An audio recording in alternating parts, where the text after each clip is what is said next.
An advice I would give to new or incoming pharmacy students is to not think of pharmacy school as drinking out of a fire hydrant, because if you did that, your jaw would literally fall off. So someone told me to think about it as eating pancakes. Let's say you have to eat 10 pancakes a day. You have to eat those 10 pancakes every single day or they accumulate on themselves. So as long as you just eat your pancakes, you'll be fine and you won't have to eat 50 pancakes at the end of the week. And think of that as your schoolwork.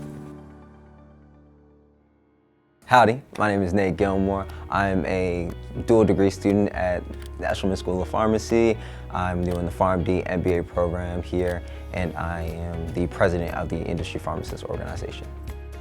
I joined IPHO my first year. It's basically just your one-stop shop for all things industries. We do resume workshops, CV workshops. We hold panel discussions with previous fellows and interns, just to give students a breath of what industry is, because we usually don't get that within the classroom.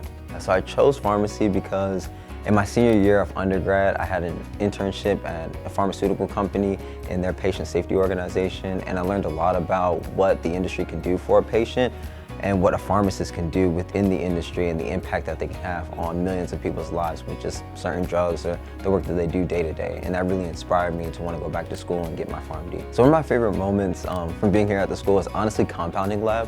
I think a lot of students may not like it, but me coming from somewhat of a chemistry background, compounding lab was like my one thing to do to get back into the lab.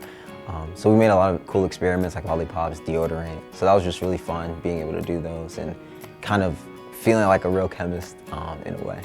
What excites me about the future is honestly getting a job.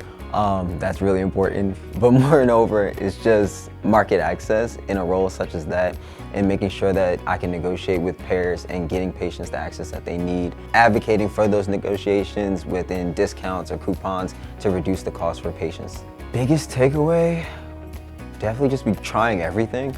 You never know what you can get unless you try. And then when you do try, and don't take no for an answer, just try a different way, try a different avenue. Especially when it comes to internships, you'll get a lot of no's, so just keep going.